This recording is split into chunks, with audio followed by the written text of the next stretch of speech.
ఏంటంటే ఈ జర్నలిస్టం కానీ పబ్లిక్ కానీ అందరికీ ఒకటే క్వశ్చన్ అండి. అందరికీ ఏమని క్వశ్చన్ అంటే హిజ్రాలు వేరా, శివశక్తులు వేరా, జోగినులు వేరా అని చెప్పి ప్రతి ఒక్కరు అంటున్నారు. కాకపోతే తండ్రి ఒక్కడే.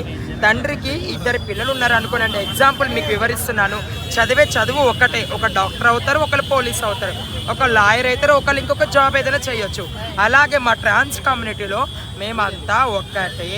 కాకపోతే ఒక వృత్తి మాది బోనాలు నమ్ముకొని చిన్నప్పటి నుంచి చెప్తున్నానండి. ఒక చీర కట్టుకొని వచ్చిన వాళ్ళకి మీరు ఎందుకు అన్ని డిస్క్రిమినేషన్స్ ఇస్తారు? ఒకళ్ళు ట్రాన్స్ అని, ఒకళ్ళు హిజ్రా అని, ఒకళ్ళు జోగిని అని. అంటే ఎవరు ఈ టైటిల్స్ పెడుతున్నారు? అసలు పెట్టే ఎలక్ట్రానిక్ మీడియా కానీ ప్రింట్ మీడియా కానీ అందరి పేర్లు ప్రత్యేకంగా మెన్షన్ చేసి హైలైట్ చేయకండి. భగవంతుడి ముందు అందరం సమానమే. భగవంతుడి ముందు అందరం సమానమే. బోనాలు తెచ్చే వాళ్ళందరూ అమ్మ కోసమే తెస్తారు, అందులో నైవేద్యమే తెస్తారు. ప్రత్యేకంగా కొన్ని సొమ్ములు చీరలు బాగా ధరించుకొని వచ్చిన వాళ్ళు ప్రత్యేకమైన నైవేద్యాలు ఏం పెట్టారు. అందరూ ఒకే విధంగా తెస్తారు. సో ఇక్కడ ఉన్న వాళ్ళందరూ దేవుడికి సంబంధించిన వాళ్ళే. కానీ ఎవరు కూడా ఏ మాట విమర్శించొద్దు. ఇది మాట నేను బాగా చెప్తున్నాను, గుర్తుంచుకున్నాను. ఈ మాట ట్రాన్స్జెండర్ అని, హిజ్రా అని, ఈ మాటలు నేను తీవ్రంగా ఖండిస్తున్నాను. ఓకేనా? అందరం ఒకటే. కాకపోతే వాళ్ళు చెప్పుకోలేకపోతున్నారు మేము ట్రాన్స్ అని చెప్పి. ఇప్పటి నుంచి కానీ ఎవరైనా కానీ జోగిని అని, ట్రాన్స్ అని ఆ కమ్యూనిటీలో అందరినీ ఎవరిని వేరు చేయొద్దు, అందరినీ వేరు చేసి మాట్లాడొద్దు. అందరూ ఒకటే కమ్యూనిటీకి. లోకల్ ఉన్న వాళ్ళైనా కానీ, బయట ఉన్న వాళ్ళైనా కానీ, ఎవరైనా సరే అది మనకు అనవసరము.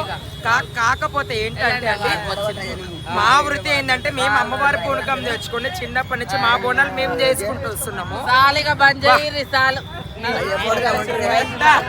మాకు టెంపుల్ దగ్గర మాకు ఏదైతే బోనాలు ఎత్తుకొని వస్తున్నా మాకు ఒక లైన్ లేదు కాబట్టి ఆ లైన్ మాకు ఇచ్చారు. మాకంటూ సమయాన్ని కేటాయించారు. వాళ్ళు ఎంతో సమయం తీసుకొని 2.5 hours మీటింగ్ పెట్టి 1:30 to 4 వరకు మాకు టైం ఇచ్చారండి. ఇది చాలా సంతోషకరమైన విషయం. ఎందుకంటే అంత పెద్ద డిఎస్పీ గారు, అలాగే ఎండోమెంట్ డిపార్ట్మెంట్ ప్రిన్సిపల్ గారు, అలాగే కలెక్టర్ గారు వీళ్ళందరూ సమయాన్ని కేటాయించి మాకు ఈ సమయం ఇచ్చినందుకు చాలా వాళ్ళకి ధన్యవాదాలు తెలుపుతున్నాము. చూడాలి రేపు జాతరలో వాళ్ళు ఇచ్చిన టైమింగ్, వాళ్ళు ఇచ్చిన మాటలన్నీ నిలబెట్టుకుంటారని మాకు నమ్మకం చూపించారు. మాకు చాలా సంతోషంగా అనిపిస్తుంది. అలాగే ఇదే నమ్మకము ఈ సంవత్సరం కాకుండా ప్రతి సంవత్సరము ఏ ప్రభుత్వం అన్నా సరే ఇలానే చేయాలని చెప్పి కోరుకుంటున్నాము. అలాగే ప్రభుత్వానికి కూడా మేము ఒకటే కోరుకుంటున్నాము. ఎన్నో ప్రభుత్వాలు వస్తాయి పోతున్నాయి అంటున్నారు కాబట్టి ఏ ప్రభుత్వం అయినా సరే బోనాల గురించి అవగాహన వాళ్ళకు తెలియకపోవచ్చు.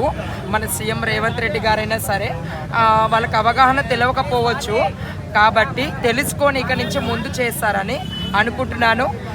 ప్రతి ఒక్కరు కూడా ప్రభుత్వాన్ని తిట్టడం కూడా మంచిది కాదు. కాకపోతే మార్పులు రావాలని చెప్పి కోరుకుంటాం ఎవరమైనా సరే. ఎందుకంటే అడగండి అమ్మైనా సరే అన్నం పెట్టదు కాబట్టి మనము అడగాలి. మనం ప్రతిదీ ఎవరైనా ఒక ఇంటి ఫ్యామిలీకి సంబంధించిన వాళ్ళం కాదు. అలా అని మినిస్టర్ ఫ్యామిలీస్లలో మనం ఒక మెంబర్స్ కాదు. మినిస్టర్లు రాగానే తిట్టడము, గవర్నమెంట్ తిట్టడం ఇదంతా కరెక్ట్ కాదు. కాకపోతే మాకు ప్రోటోకాల్ దర్శనం, మాకు దేవుడి దగ్గరికి వెళ్ళగానే మాకు బ్యారికేడ్స్ అవి వేయకుండా దేవుడి దర్శనాలు అవన్నీ చేయించాలని మనస్ఫూర్తిగా కోరుకున్నాము. మేడం గారు కూడా ప్రతి ఒక్క దాని మీద స్పందించారు. కానీ మొత్తం ప్రతి ఒక్కటి అడిగి ప్రతి ఒక్క మాట తెలుసుకున్నాక ఆమె ఏమనిందంటే లాస్ట్ క్లారిటీ డిక్లరేషన్ ఒకటే కమ్యూనిటీకి అందరూ ఒకటే. ట్రాన్స్ ముందు అందరం సమానమే.